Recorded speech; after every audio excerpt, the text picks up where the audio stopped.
Guess who made a bitchin' cup of coffee in the fireplace? Hello, hello, hello. All right. I did something extremely nerdy, and I loved every freaking second of it. I went to my first ever LARP. Now, I know, stop.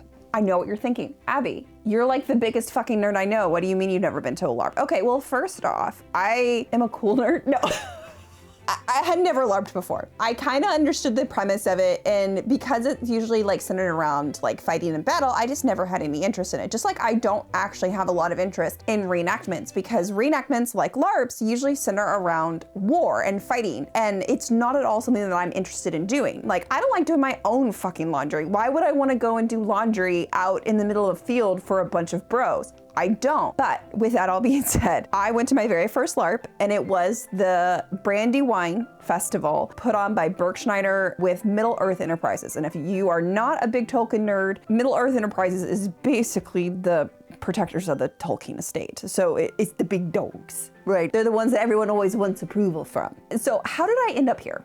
Good question. The person who is basically running the show for Berg, his name's Bale, and he's a doll. We love Bale in this house, okay? He's a great bean. I guess I'm a little fuzzy on the details, but basically I'm pretty sure he reached out to Vivian of Fresh Frippery to see if she would be interested in attending the LARP as just like a content creator. And that makes sense because Vivian goes to a lot of balls. She's done Hobbit cosplays that have done really well. Her video when we did the Ranch Nuns went viral. So Bale reached out to her, they had a meeting, and she reported back to us. Now, at this time, like, we were all kind of like aware of like this event happening. I think Morgan had been in our group chats being like, is this something that we're interested in? And we were all kind of like, maybe not, it depends. Like, I was like, ooh, like, I got stuff going on in October, I just don't know. But Maggie heard about the LARP and lost her frickin' mind. Maggie is honestly the biggest Tolkien nerd I know. And she was like, I don't know if I can make this work, but I really want to go because it's close to where she lives. We talked to Vivian. Vivian like connected us to Bale, and I was like, I will do whatever it takes to get my girl like into this LARP. Like, I will whore myself out as a content creator. I will do whatever it takes to get Maggie into this LARP. And so like I was talking to Morgan, and Morgan was like, okay, well, I think I want to go. If Vivian's going, I want to go. And I was like, cool, awesome. And so we started looking at the costumes, and like it had been a minute since I've seen the Hobbit movies. I like any self-respecting costume maker, some of my favorite movies to put on while I'm hand sewing long stuff is Lord of the Rings Extended Edition. But like watching the Hobbit is really, it didn't need to be 3 movies. Morgan and I were looking at the costumes in the Hobbit movie for inspiration. I was like, wait, these are 18th century costumes. I'm like, what if if this is the vibe, like, why don't we just do like dressmakers? And maybe that can be like our shtick. And like Maggie was gonna be a part of that. Pitched to Bale. Bale like loved it. He was like, yes, sounds awesome. And so that is how the Sisters Stompton began. And then it continued to spiral. Because then we were like, hey, Nicole, hey, Christy, hey, Rue, you guys should come. I messaged Jenny and was like, Jenny, hey, I think we need a Hobbit Tensmith. You want to come play Hobbits with us? All my nerds, let's get together and just do nerd stuff with our friends. And let's basically do a reenactment where we're not reenactors. Like, we don't have to carry the weight of history and like tell the story of history. We can just do the fun part, right? And so we spent time talking to Bale. He was like, hey, since you guys are like clothing and textile like historians and experts, would you guys like mind looking at this kind of beginning of this costume guide that I wrote? It's already been approved by Middle Earth. We just kind of need to like build on it from there because we needed a costume guide for the attendees. Cool, Maggie and I went, bet. Morgan didn't help as much with this as she would have liked, just simply because like Morgan was also learning about 18th century dress at the time. Maggie, Nicole, and I were like, hell yeah, this is a good time. And so basically over the course of the weekend,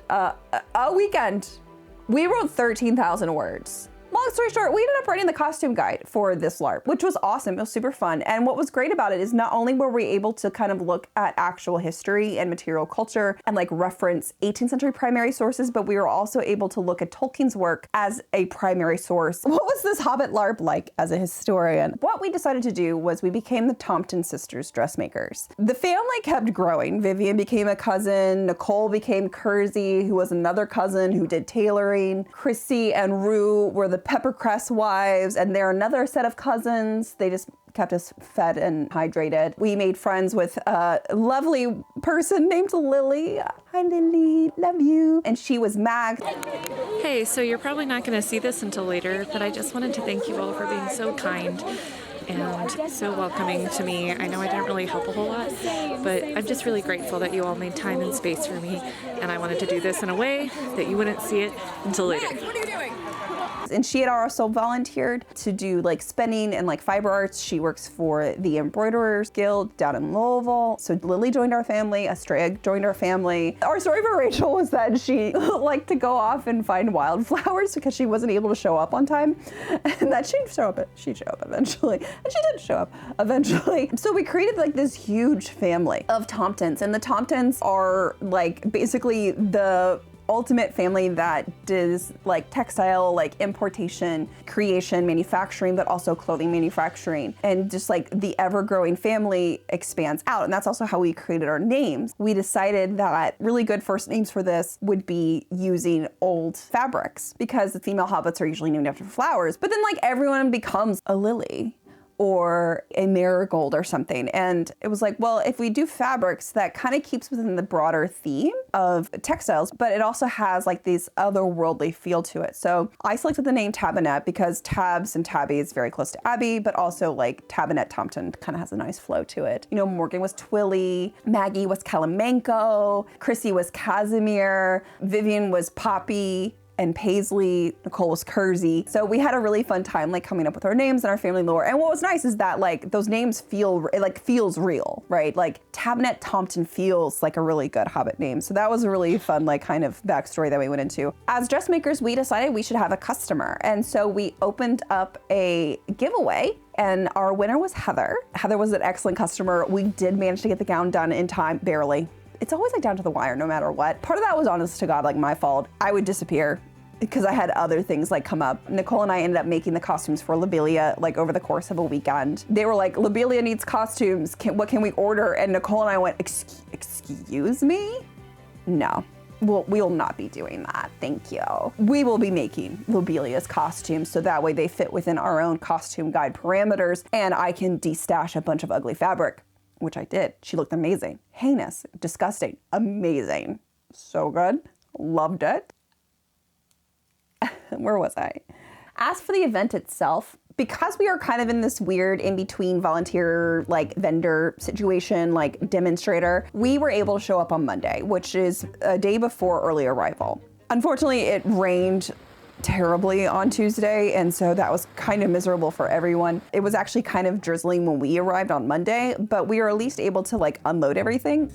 Look at Australia! You! Because we didn't just like show up with an SUV, right? No. We rented a U-Haul. And like half of my house and half of Nicole's house went to Brandywine. We show up and it's drizzling rain and we're like, oh no. So we're able to unload the box truck really effectively, but then it's just kind of miserable and we're like sweaty and gross because it's like the cold front had to come in, so it was still like kind of muggy. And luckily like Vivian had already like pre-booked a hotel and Chrissy and Rue had pre-booked a hotel just because Chrissy was gonna have to work during the event. So we were able to like get showered and dried off, like eat dinner and like rest and stuff. Tuesday was just, people started coming in and our camp where we were was really small. It was literally just us and 3 other people who we also instantly adopted into our family as Gamma and Grandpa. And this is our grandma. I had to come visit my great nieces. It's in their shop to see what they're about doing. And they were doing the cooking demonstration, the historic cooking demonstration, which was like great for us. Loved that. So we just had like our little little community and it was awesome. We dug our fire pit. Of like, Is it sweat or did I spill water all over myself? yes. Vote in the comments. I was like, we need to get footage of us doing the not so sexy parts too. Yeah, I know. I haven't pulled my camera out at all today. We were able to kind of get things going and I think it was Monday. Honest to God, I think it was Monday. Definitely by Wednesday. I could feel myself just completely ground and relax in a way that I haven't been able to do in a really long time. And part of that was because there was no fucking cell service. Like my phone was basically a brick. To be able just to fully disconnect was, guys, I was so grateful. Like it was so amazing. And just this weight lifted off my shoulders so quickly. Once the rain cleared out by the end of the day on Tuesday, and the sun came out, and like then from there, guys, it was like crystal clear, not a cloud in the sky, full moon, just beautiful. It was just an incredible experience. And it's not an incredible experience in that what other people might talk about here, like other people who joined or did vlogs about it. I didn't go on a single quest. I barely spent time at the like main festival grounds where like the party tree was and the music. I went a couple of times, and honestly, one of the times I went was opening ceremonies because I wasn't sure what was gonna happen, and I ate some macaroni and cheese. That was banging. And then the other time I went was because Jenny, who actually does Irish dancing, she danced for one of the bands, like for like their last song. And so obviously we are girls. We support our family, we support our friends. And so I was her biggest cheerleader.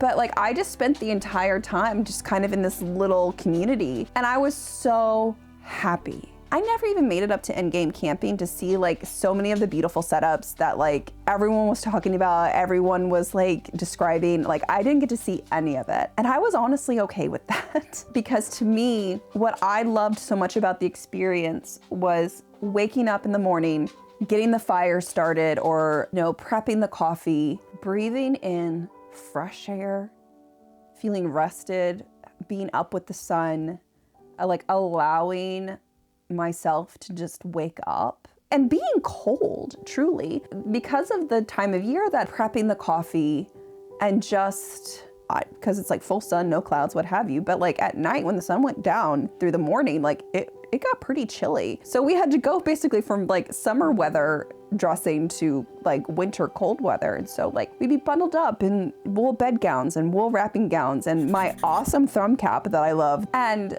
just like spend that time like boiling water to make coffee, to like check in with everyone and figure out breakfast. And there was just this very strong sense of community. And I think what we all kind of realized, and like Nicole has done a video about like what hobbits taught her about capitalism, is that human nature at its core is kind. We are a pack-driven group. We want community. We want family. We want that support system. We want that connection. And when we're in a place where we are able to provide it, humans are so generous. Everyone I've talked to is like, I never went hungry.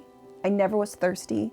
There was always help. People shared food. People shared drinks and beverages. We were given so many gifts from people who were like, thank you for everything that you did. Like, we were given bottles of wine, and I was like, whoa, this is crazy. On our last day, I think her name was Dara, if you're watching this. Dara gave me the most beautiful miniature of Flora that made me cry. I was just stunning. I have it on my microwave so I can see it every day. She just showed up and she brought like a whole spread of like cheese and crackers, and it was just amazing. And like, if people were hanging out in our tent, like our tent kind of became this de facto like sewing circle where people would just kind of come and chill, and we would sit and sew and talk. Chrissy and Rue would bring in drinks and food for us, and we would be able to share. And Dave and Sue, Gemma and Grandpa, like they would cook over the fire and like people would eat. Chrissy made krumkaka and we would just share it with people. And that's what it was like. And people would talk about going to Endgame and like having that same sort of thing. And it was just amazing. Like, it's like, I'm sure the quests were fun and like some people liked them, some people didn't. Like, I genuinely didn't care, because to me, being a hobbit meant just being able to exist in community. And it was awesome. And like, people were so kind and so lovely. And as a theater kid, being able to kind of like play a character like Tabinette, like it was fun, because like Tabinette and I are not like terribly different people, but like she's just a little bit more rough around the edges. She's a little bit more blunt because she's the older sister and she's trying to corral like her younger siblings and like be responsible and be an adult. And it's hard because like she doesn't actually want to be an adult. Like, she wants to still have fun and have a good time, but like she has all this pressure. And then, like her sister goes off and marries a fucking sign painter, and that just like sets her ass on fire. Hey, me and some of these, What are you doing? The reason which Mom, what are you doing? is that yesterday I went on a walk. Oh! No, I promise. Went on walk yesterday. I feel sorry for the So you might ladies want to behind you. move. You might want to adjust those umbrellas accordingly. So yesterday,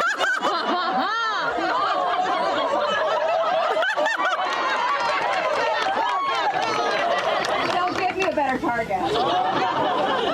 so Which, by the way, that was completely unplanned. And I think that was like what's really cool about the LARP, the storylines that I found myself like being a part of or like being developed. And having this huge audience to like play out this story was so fun for me because like that wasn't something I expected to happen, but it was such a good time. I don't know how many people watching what happened like realized what was going on, but like when I was aware that this is where the storyline was going, like full disclosure, like people kept trying to spoil it for me. Like literally I came out of the porta potties at like getting ready for bed at like 10 o'clock at night. And I got my little turlet bag and it has like the roll of TP and I got my hand sanitizer. I'm talking to Grandpa because he also used the bathroom. I was like, there's no water. I just checked, you know, do you want some? So I'm like actively holding toilet paper, spraying hand sanitizer onto Grandpa's hand in my hands. And this girl comes out to me and she's like, Tabinette. And I'm like, well, this is awkward. Hello? In front of the fucking toilet that I had just, you know, taken a shit in. It was weird, guys. And she's like, did you hear your sister got married? And I was just like, cool. And I just looked at Grandpa, I was like, well, son of a bitch. Of course, the way I ended that conversation, being me, I was like, do you guys have stuff for the porta potties? She was like, no. So I just like fucking handed her my toilet paper. I was like, here, you're probably gonna need this. And she was like, oh my God, thank you. And I was like, yeah, go tell the message boards about it. Sorry, I was just like, this is so weird. Don't approach strangers at the porta potties, guys. Basically, the surprise of them getting married was spoiled for me. And so we wanted to have like a bigger to-do. And so I was like, okay, how about this? How about after the talent show, why don't you guys go to the party tree, gather a group of people, and then have a procession to the tent to inform me of your marriage. And part of this was encouraged by a group called the Grapevine Kids, who were like really pushing Albert and Maggie to get married. And so they eloped. So by the way, this is the second time Maggie and Albert have been married and I did not get to watch either of them. So fucking mad about that, but that's neither here nor there. I'm over at the big tent because Nicole and I thought someone we've recognized, who we will call the Angry Elf for this, and that is a compliment, was there. And so we were like running to see if that was them doing a thing over there. And then we get approached by someone who had taken up a collection for Lobelia to pay off her debts to the Tomptons, because part of those things we were talking about was like, oh yeah, Lobelia has never paid her debts. You know, that's why I can't extend credit for this and da da da da da. Like it was just part of our storyline. And so people like took a collection.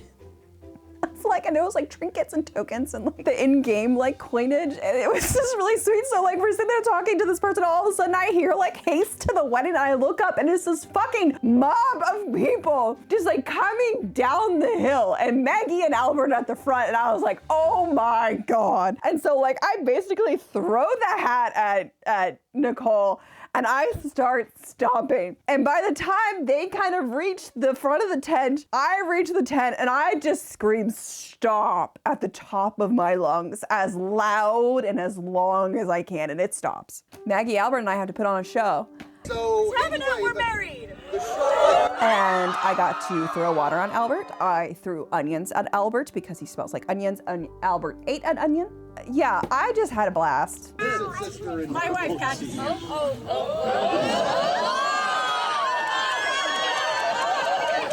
This didn't, you know, in a Please.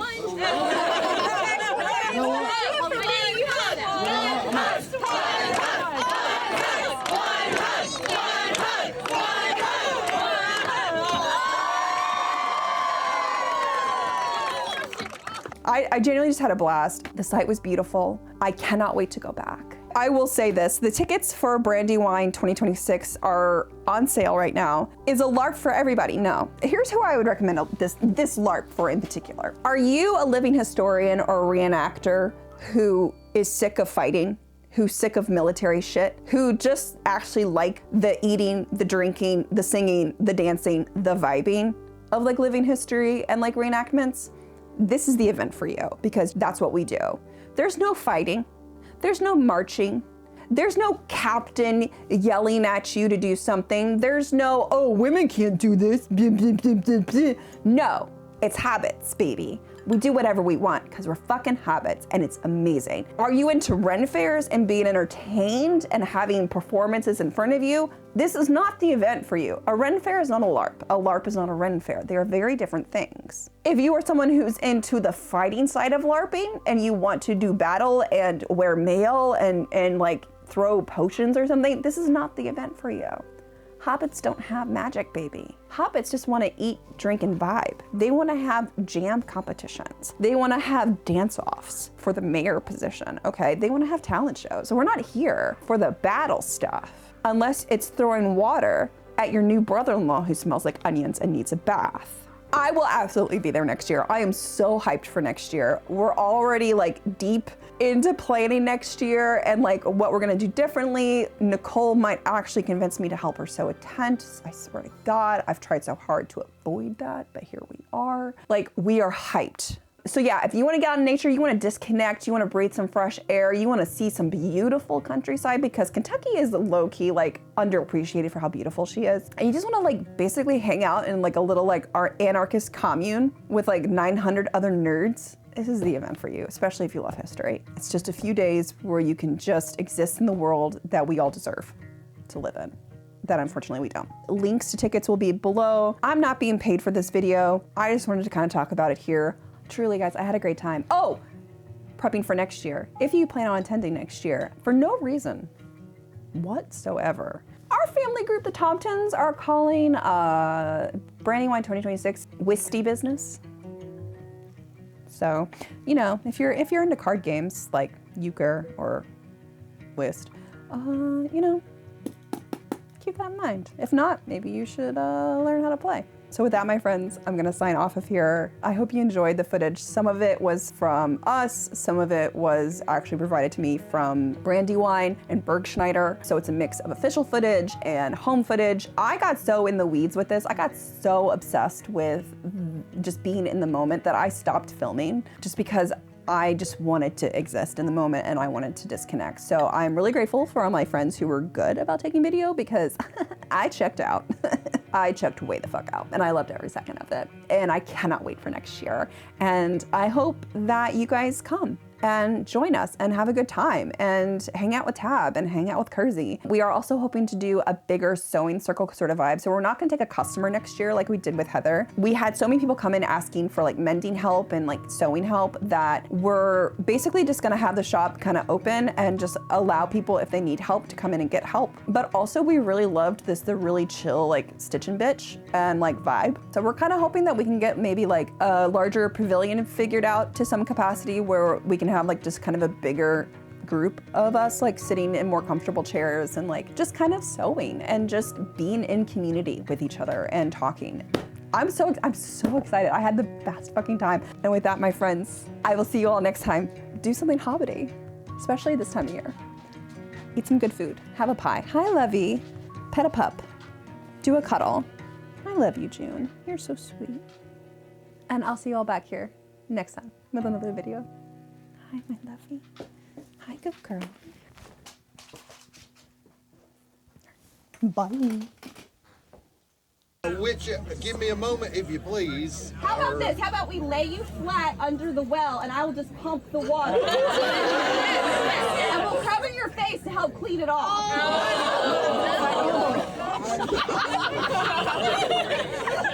Great straight.